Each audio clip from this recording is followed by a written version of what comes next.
They called her broken and hid her away until the Alpha King discovered the truth. Hello, everyone, and welcome. Some wounds are easy to see, but the deepest ones are often hidden behind locked doors, whispered lies, and the silence of people who should have loved you most. Before we begin, if stories of courage, hope, and unexpected justice speak to your heart, please subscribe and ring the notification bell. Your support truly helps this channel grow and allows us to bring you more unforgettable journeys. Now, let me tell you about a young woman whose name almost vanished from her own family's history.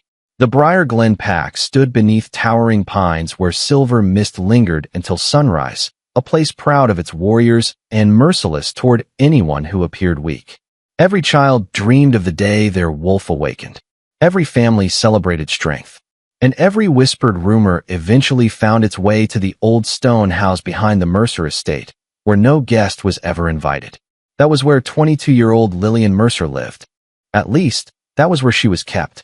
The windows of the small house had been nailed shut years ago, leaving only narrow cracks where pale morning light slipped through.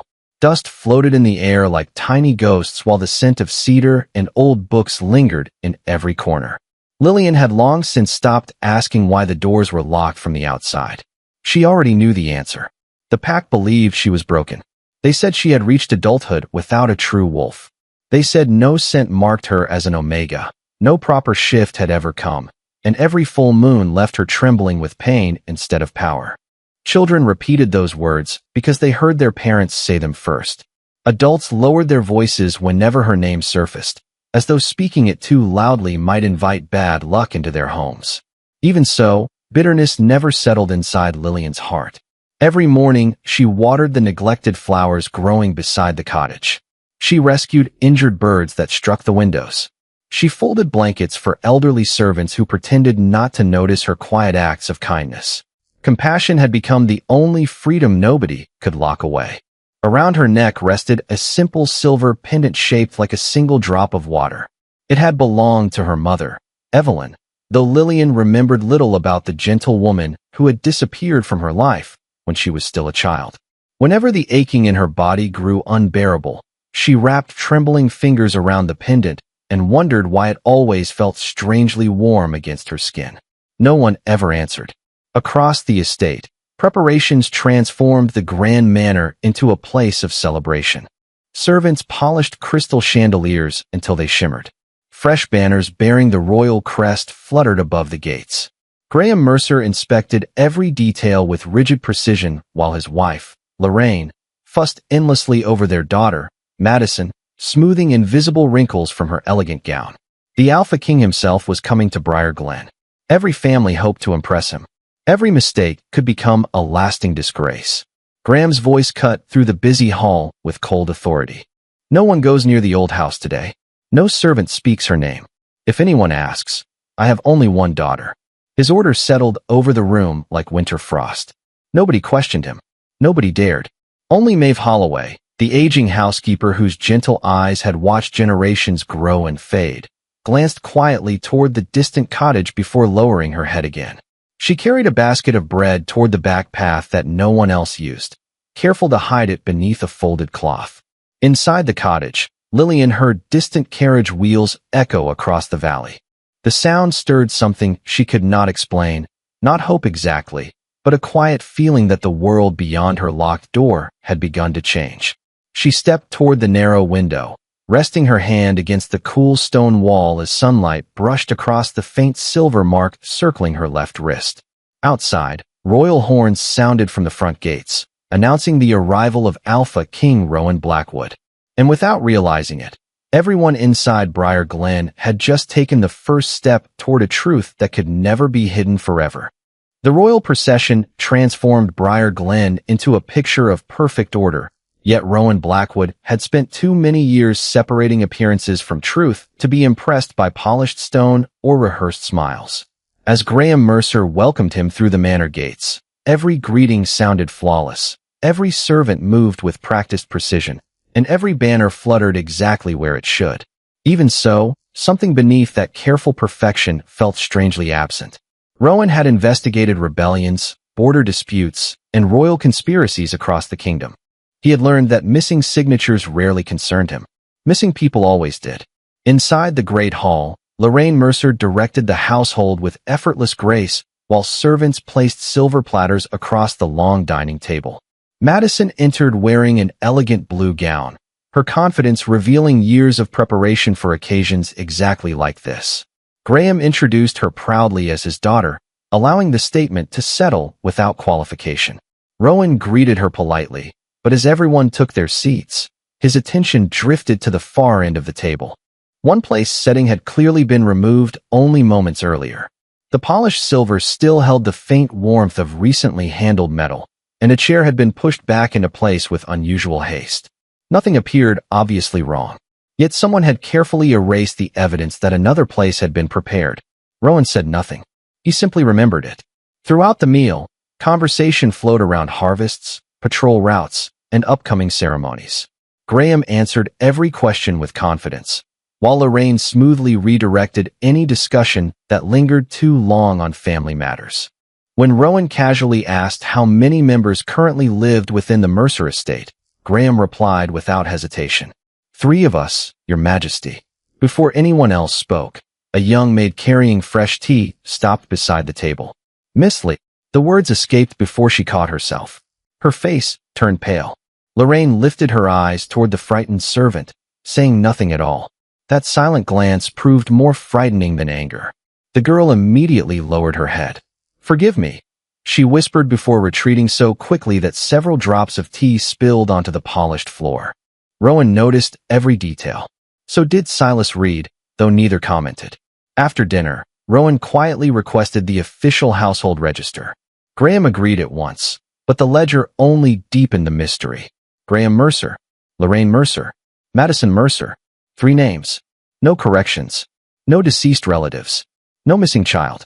Yet Rowan distinctly remembered reviewing older provincial reports mentioning another daughter years before. Official records rarely erased a living person without purpose. Folding the ledger shut, he murmured to Silas, paper can be rewritten. Lives cannot. As evening settled across the estate, Rowan wandered through the gardens under the excuse of admiring the grounds. In truth, he wanted distance from carefully managed conversations. From a shaded path, he noticed Maeve Holloway carrying a covered basket toward the neglected stone cottage standing beyond the orchard. She moved cautiously, checking over her shoulder before disappearing between rows of old trees. Just before turning the corner, she paused for the briefest moment, looking toward the cottage with quiet sorrow. Just one more day, she whispered so softly the wind nearly carried the words away.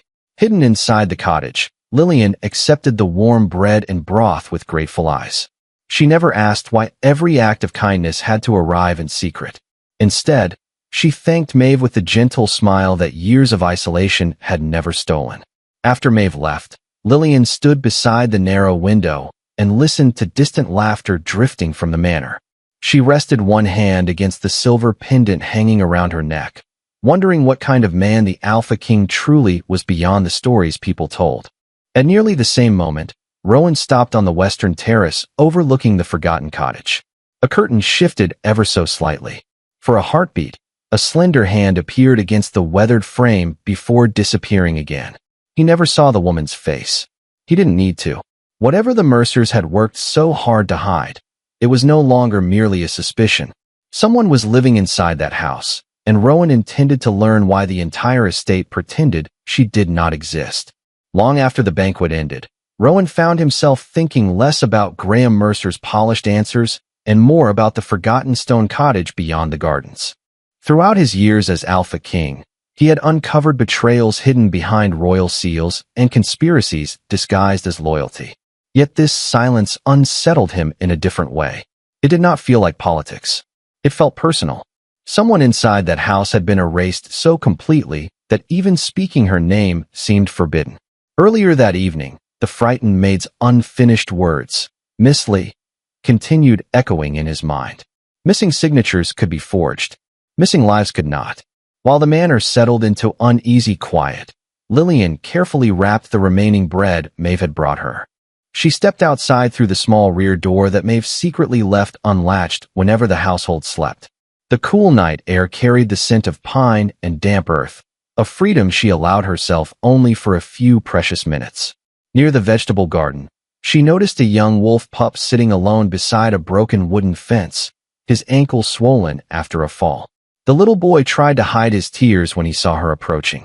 Instead of asking what had happened, Lillian knelt beside him and gently examined the injury with practiced hands. She tore a strip from the edge of her own sleeve, wrapped the ankle carefully, and helped him sit more comfortably against the fence. "Will my wolf ever come?" the child asked quietly, staring at the ground.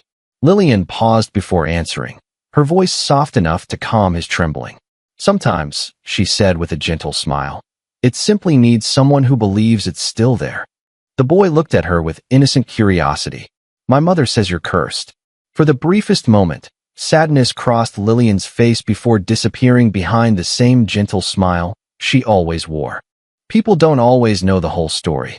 She brushed a strand of hair away from his forehead. "Now go home before they worry." The little boy nodded and limped away into the darkness, glancing back once to wave before disappearing between the trees. Lillian remained beneath the quiet sky, listening to distant music drifting from the manor. For one impossible moment, she imagined walking openly through those front doors instead of watching them from far away. The dream faded as quietly as it had come. At nearly the same time, Rowan left the manor under the excuse of inspecting the grounds. Silas followed several steps behind before stopping at Rowan's request, allowing the king to continue alone.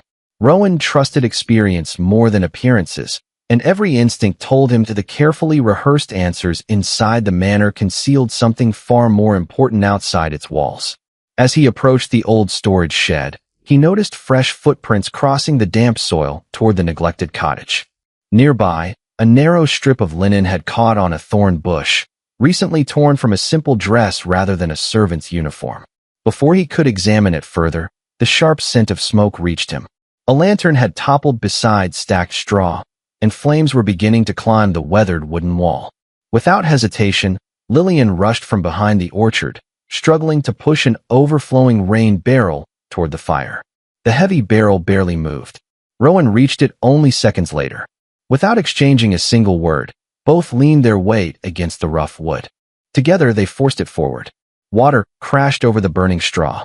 Steam burst upward into the cool night air as the final flames died beneath the soaking flood. For a few quiet seconds, neither of them spoke. Lillian rested one hand against the stone wall, catching her breath. Rowan looked toward her, expecting panic after being discovered.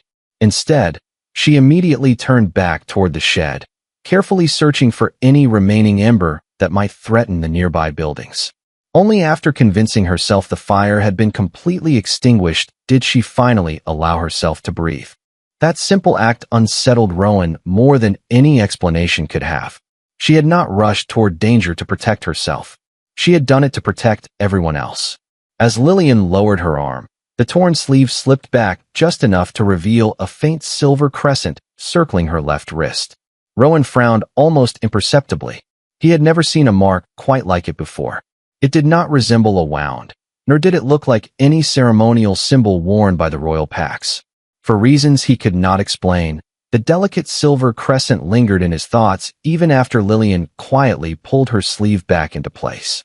Before either of them could speak, a terrified voice shattered the silence across the gardens. "Don't let him see her." Lorraine's desperate cry echoed through the night as hurried footsteps raced toward them. Rowan slowly lifted his eyes from Lillian's face to the frightened family rushing toward the cottage.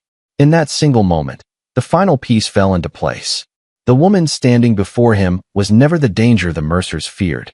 She was the truth they had spent years trying to hide. The cry from the gardens brought servants and guards running from every direction.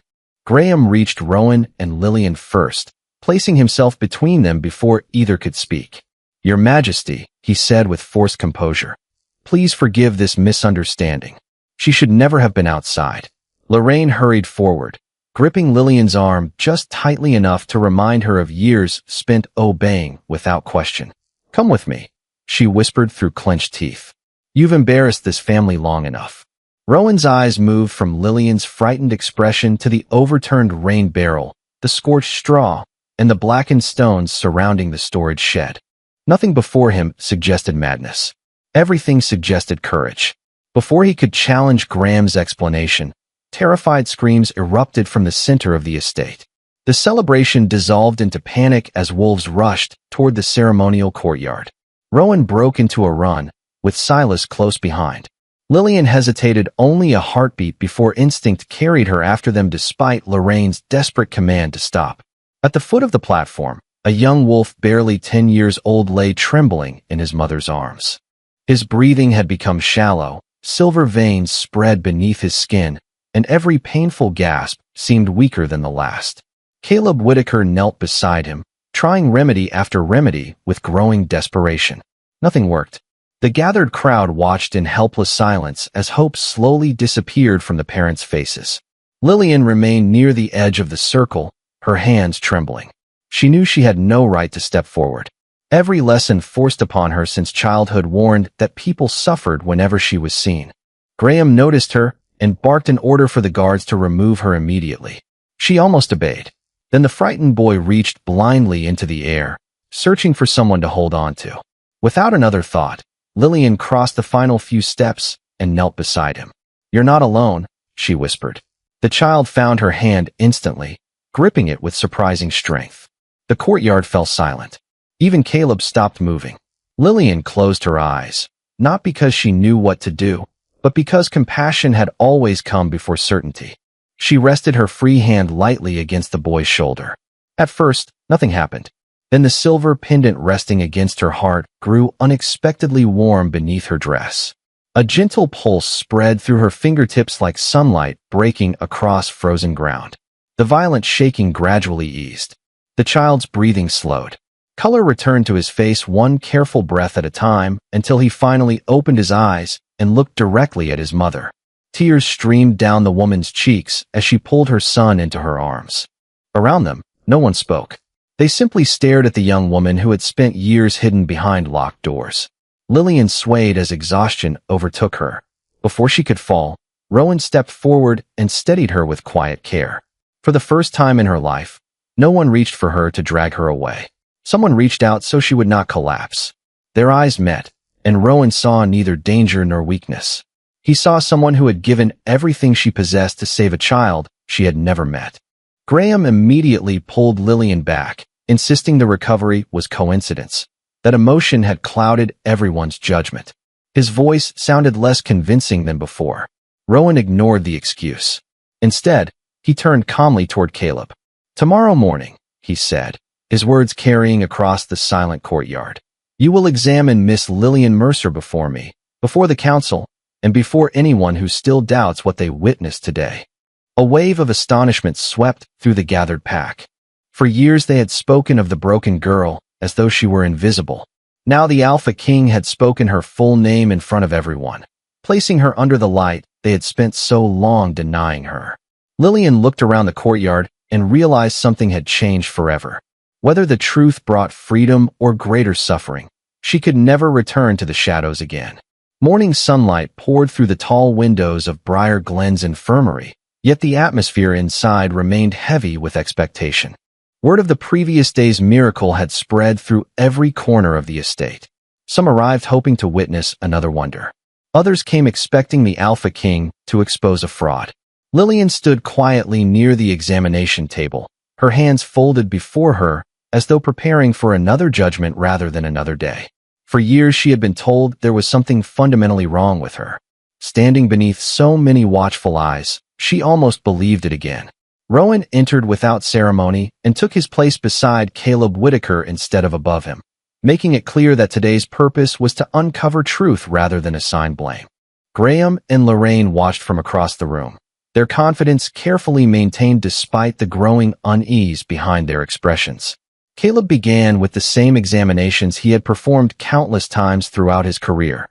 He listened carefully to Lillian's heartbeat, examined the faded scars circling her wrists, checked the subtle rhythm of her breathing, and asked gentle questions no physician had ever bothered to ask before. Each answer revealed years of quiet isolation rather than illness. Finally, Caleb placed the smooth resonant stone into Lillian's hands. The room fell completely silent. For several long heartbeats, nothing happened. Lillian lowered her eyes, already expecting disappointment. Caleb quietly took the stone back, studying its surface before asking her to hold it once more. Again, the chamber remained silent. Then a faint silver glow slowly awakened deep within the stone. It pulsed once. Caleb frowned and watched without speaking. A second pulse followed, noticeably brighter than the first. Soft streams of silver light spread across the stone like moonlight rippling across still water. Caleb carefully repeated the test one final time, unwilling to trust a single result. As soon as the stone rested in Lillian's hands again, the silver radiance returned immediately, stronger and steadier than before. A quiet gasp passed through the assembled witnesses. Only then did Caleb slowly raise his eyes toward Rowan. "This is not the response of someone without a wolf," he said carefully. "Her bond is alive." He hesitated before continuing, weighing every word against everything he believed as a healer. "It has not disappeared. It has been deliberately suppressed for many years." The words struck the room harder than any accusation. Rowan's gaze shifted toward the faded marks around Lillian's wrists, seeing them differently for the first time. They were not signs of weakness. They were evidence. Caleb gently examined the scars once again, his expression growing increasingly troubled. "These restraints were never meant to protect others from her," he continued quietly. "They were designed to weaken the bond between her and her wolf over time." Lillian stared at the old scars in stunned silence. Everything she had believed about herself since childhood suddenly began to unravel. She had never been broken. She had been made to believe she was. Unable to hide his relief, Rowan stepped toward her. "Look at me," he said softly. She lifted uncertain eyes to meet his. "Nothing I have seen since arriving here supports the lies you've lived with." For a moment, Lillian's composure finally cracked. She did not weep loudly or collapse into despair. One silent tear escaped before she could stop it, not from pain, but from the unfamiliar possibility that her entire life had been built upon someone else's deception. Across the room, Graham attempted to dismiss Caleb's conclusion as speculation, but his words carried little conviction now. Too many people had witnessed both the child's recovery and the resonance stone's unmistakable response. Rowan turned calmly toward the assembled council. "Until this investigation is complete," he declared, "Miss Lillian Mercer will remain under my personal protection. No one will confine her, question her without permission, or remove her from my sight." The announcement rippled through the room like thunder. For the first time in years, no one dared treat Lillian as though she were invisible. As the gathering slowly dispersed, Maeve quietly approached while no one else was watching. Without speaking, she pressed a small iron key into Lillian's trembling hand. "Your mother asked me to keep this safe," she whispered. "When the time came, she believed you would know which door it opens." Lillian closed her fingers around the worn key, unaware that the small piece of iron carried not only the last promise of her mother, but the first step toward uncovering everything that had been stolen from her. The small iron key remained warm in Lillian's hand long after the infirmary had emptied. She turned it over again and again, tracing the worn edges with her fingertips as though they might still carry the touch of the mother she barely remembered. Maeve stood quietly beside her. "Your mother believed the truth should be found," she whispered, "not given." Without another word, she led Lillian and Rowan through the oldest corridor of the Mercer estate, where dust-covered forgotten portraits and silence had settled for years. At the very end of the hallway stood an unused music room that no servant ever entered. Behind a faded bookshelf, concealed almost seamlessly within the stone wall, waited a narrow iron lock untouched by time. Lillian's hands trembled as she slipped the key inside. For a brief moment, she feared nothing would happen. Then the mechanism clicked. The hidden door slowly opened, releasing the scent of aged paper, cedar wood, and memories sealed away for nearly 2 decades. Sunlight filtered through a narrow window, illuminating shelves lined with journals, carefully labeled bundles of letters, children's sketches, and small keepsakes that someone had lovingly preserved instead of abandoning. Lillian stepped inside as though entering a life she had been denied rather than a forgotten room. Resting on a wooden desk lay a folded letter addressed in elegant handwriting. "For my daughter, when she is finally free." She recognized neither the handwriting nor the voice in her memory, yet tears blurred the words before she had finished the first line. "If you are reading this," Evelyn had written, Then I could not protect you for as long as I prayed. Forgive me for every birthday I missed and every night you believed you had been abandoned. I never stopped searching for a way back to you. If the world has convinced you that you are broken, do not believe it. What frightens them is not your weakness, but your light. Lillian pressed the trembling pages against her chest. For years she had struggled to remember the sound of her mother's voice. Somehow, every sentence allowed her to hear it again. She did not cry loudly. One quiet tear after another slipped down her cheeks as years of loneliness met the certainty that she had always been loved. Rowan stood several steps away, choosing silence over interruption. Some grief belonged only to the person carrying it. While Lillian gathered herself, Rowan examined the journals stacked neatly along the shelves. Evelyn's entries revealed months of careful observations about an ancient bloodline known as the Moonborn, wolves whose gifts awakened not through domination, but through extraordinary compassion, healing, and unwavering courage. Far from being dangerous, they had long served as protectors during the kingdom's darkest generations. One entry, however, stopped Rowan cold. Evelyn described traveling to the royal capital years earlier to request protection from the crown after discovering that someone within Briar Glen intended to suppress Lillian's inheritance. A formal audience had been requested, but never granted. Rowan's expression hardened.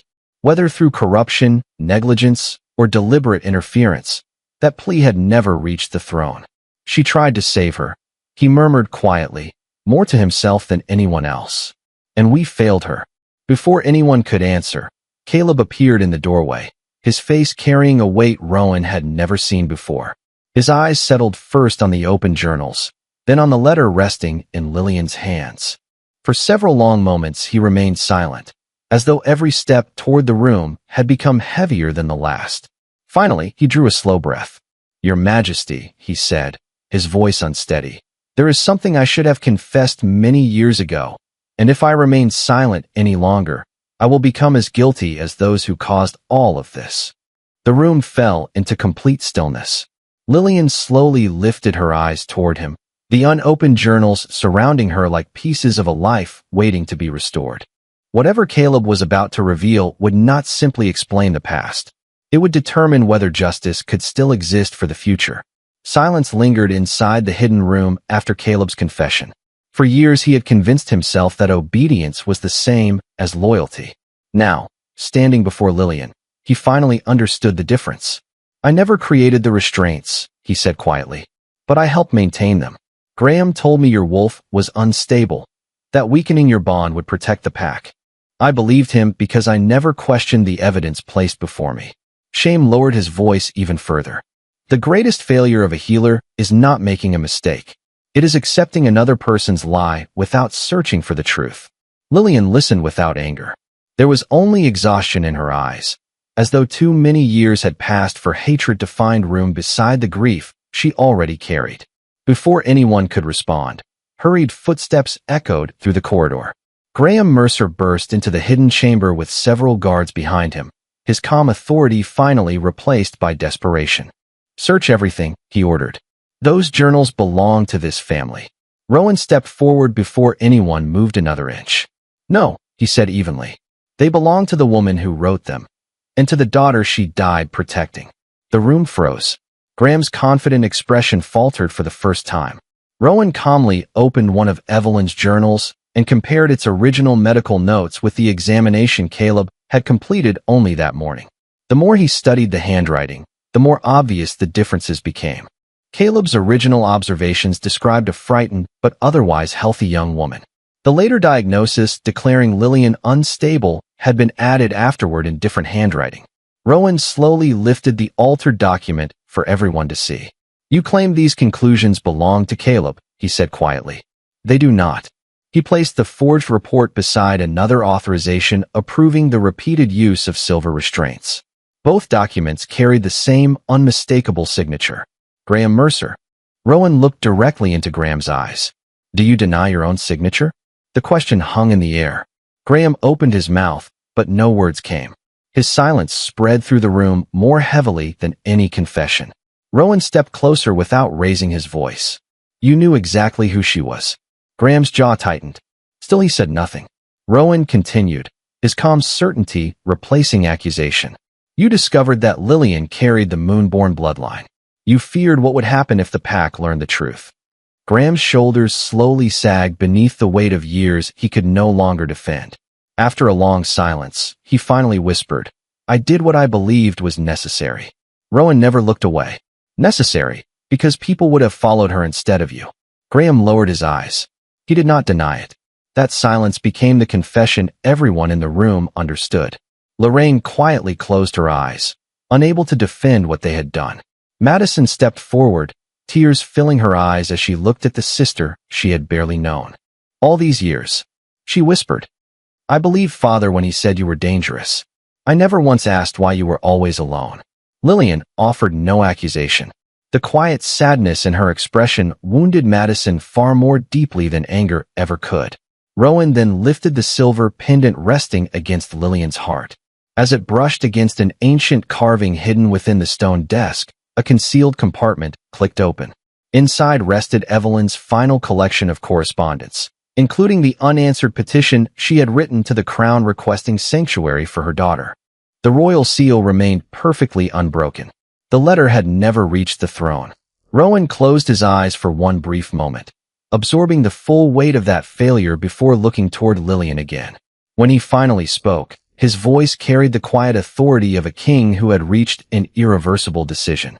"Graham Mercer, Lorraine Mercer, you stand accused of unlawful imprisonment, falsifying medical records, abuse of royal authority, and conspiring to suppress a lawful heir of the Moonborn bloodline." He turned toward the royal guards. "Take them into custody." The guards obeyed without hesitation. Graham offered no resistance as the chains closed around his wrists. His authority had vanished long before the iron touched his hands. Rowan watched him leave before turning back toward Lillian. "Tomorrow," he said, his voice softer now, "the truth will no longer hide inside this room." Beyond the manor walls, the first rays of dawn spread slowly across Briar Glen. For the first time in many years, the coming daylight no longer belonged to those who had buried the truth. It belonged to the woman they had never managed to erase. By sunrise, nearly every family in Briar Glen had gathered before the old council platform. The same square where whispers had once condemned the broken girl now stood silent beneath the weight of undeniable truth. Graham and Lorraine Mercer were escorted forward under royal guard, no longer dressed as the respected leaders they had once been, but as prisoners awaiting judgment. Rowan stood before the assembled pack, Evelyn's journals resting upon the council table where every witness could see them. One by one, the hidden records were read aloud. The forged medical reports, the unlawful confinement, the unanswered petition meant for the crown. With every page, years of carefully protected lies unraveled before the very people who had unknowingly helped sustain them. No one interrupted. No one looked away. When the final document had been read, Rowan allowed the silence to settle before speaking. "For years," he said calmly, "this kingdom failed a child who deserved protection instead of fear. Today, that failure ends." His words were not shouted, yet they carried farther than any accusation. Turning toward Graham and Lorraine, Rowan formally stripped them of every title and placed them into royal custody to await trial before the crown. Neither offered a defense. There was nothing left to deny. Caleb Whitaker then stepped forward of his own accord. He removed the healer's medallion from around his neck and placed it upon the council table. "I accepted another man's certainty instead of searching for the truth myself," he admitted. "Whatever judgment follows, I will accept it." Rowan regarded him for a long moment before answering. "Redemption begins when the truth is finally spoken." He returned the medallion to Caleb's hands. "You will remain a healer, not because you deserve forgiveness today, but because those who suffer still deserve your skill. Earn their trust again." Caleb bowed his head, understanding that forgiveness would be measured by years rather than words. Madison slowly approached Lillian through the silent crowd. Tears blurred her vision as she stopped only a few steps away. "I spent my whole life believing the stories they told me," she whispered. "I never asked why my sister was always alone." Lillian looked at her for several quiet seconds before offering the faintest smile. "Neither of us chose the family we were born into." No grand speech followed. Madison simply stepped forward and embraced her. For the first time since childhood, Lillian allowed herself to return the embrace. Around them, many lowered their eyes, ashamed that compassion had come so much later than judgment. Then the elder healer carefully removed the final silver restraint that had remained hidden beneath the protective wrapping around Lillian's wrist. The old metal struck the stone with a single clear note that echoed across the silent courtyard. A gentle breeze swept through the square. The silver crescent around Lillian's wrist began to glow, followed by the pendant resting above her heart. Soft silver light gathered around her, bright enough to make the nearest villagers instinctively step back. The radiance slowly wrapped around her like flowing moonlight until her human form disappeared within it. When the light faded, a magnificent silver-white wolf stood quietly where Lillian had been only moments before. No growl broke the silence. No threat filled the air. The great wolf simply lifted her head, calm and watchful, her silver eyes carrying the same quiet kindness everyone had seen in the young woman. The little boy whose injured ankle Lillian had gently wrapped beneath the trees only days earlier looked toward his mother. She hesitated, then slowly nodded. He stepped forward alone until he stood beside the great wolf. Without fear, he reached out and rested his small hand against her neck. The wolf lowered her head, closed her eyes, and leaned gently into his touch. A woman near the front covered her mouth as tears filled her eyes. Another villager quietly removed his cap. Someone else sank to one knee without realizing it. Suspicion dissolved into silence. Fear gave way to wonder. The little boy looked up at the silver wolf with a hopeful smile. "Can I visit your garden tomorrow?" The great wolf answered with a gentle nudge against his shoulder, making him laugh softly. That small laugh drifted across the square, and almost unnoticed, other smiles followed. Faces that had once turned away from Lillian now softened with quiet regret. Mothers pulled their children a little closer, not to protect them from her, but as if wishing they had taught them compassion sooner. Rowan watched the people of Briar Glen as they looked upon Lillian, not with fear, but with understanding. No proclamation could have changed hearts the way this single moment had. As the gathering slowly dispersed, Maeve approached carrying one final journal wrapped carefully in faded blue cloth.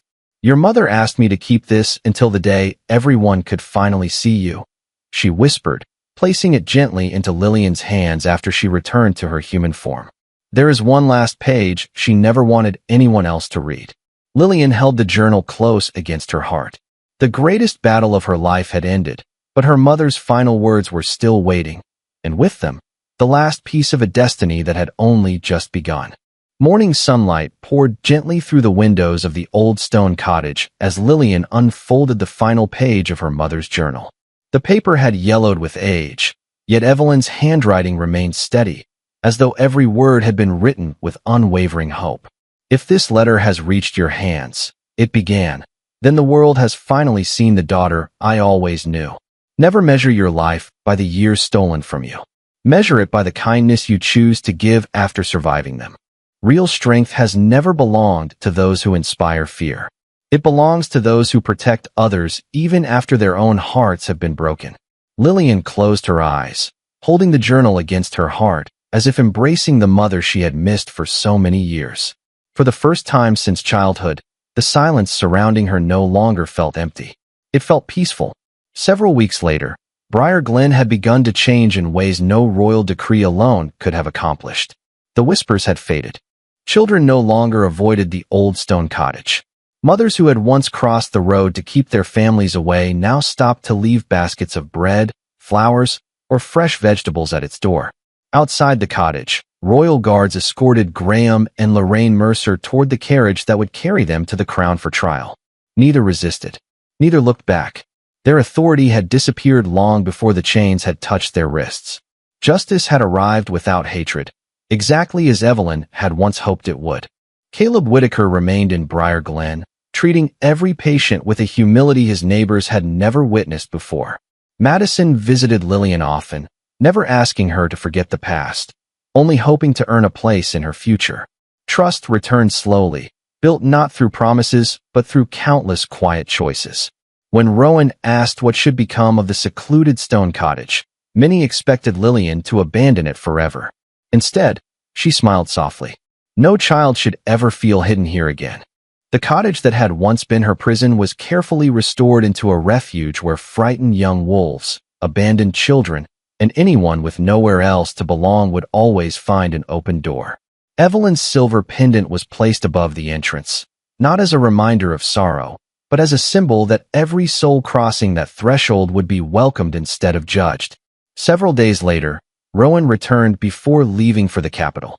He found Lillian kneeling in the garden, helping the little boy she had once rescued plant young wildflowers beneath the morning sun. "The kingdom could use someone like you," Rowan said quietly. "Not because of your bloodline, but because of your heart." Lillian looked across the laughter filling the garden before answering. "For the first time in my life," she replied, "I already know exactly where I'm needed." Rowan smiled faintly and inclined his head with genuine respect. A king could command loyalty, but compassion could never be ordered. It could only be chosen. As the morning grew brighter, more children ran freely through the cottage grounds. Among them was the same little boy whose injured ankle Lillian had wrapped beneath the trees only weeks before. He rushed through the doorway carrying another basket of fresh flowers, laughing as several younger children chased after him. Lillian watched them disappear inside before turning toward the weathered wooden door that had remained locked through so much of her life. She rested one hand against its rough surface for a quiet moment. Memories of loneliness, fear, and endless waiting drifted silently through her mind before fading like mist beneath the rising sun. Then, with Rowan, Madison, Maeve, Caleb, and the gathered villagers standing beside her, she smiled and stepped back. The old iron hinges were carefully lifted away. The heavy door that had once separated her from the world was removed completely, leaving nothing between the cottage and the sunlight beyond. Warm light flooded through the open entrance as children laughed, ran freely in and out, and filled every silent corner with life. Rowan looked toward Lillian, but said nothing. He understood that no speech could equal what stood before them.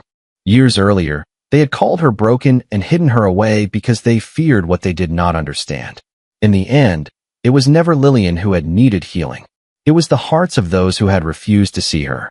Where a locked door had once guarded loneliness, an open home now welcomed every person searching for hope. Beneath another quiet morning sky, the Alpha King watched as the woman they had once tried to erase transformed the darkest place in Briar Glen into its brightest light. And for the first time in many years, destiny no longer felt like a promise waiting in the distance. It had finally become home.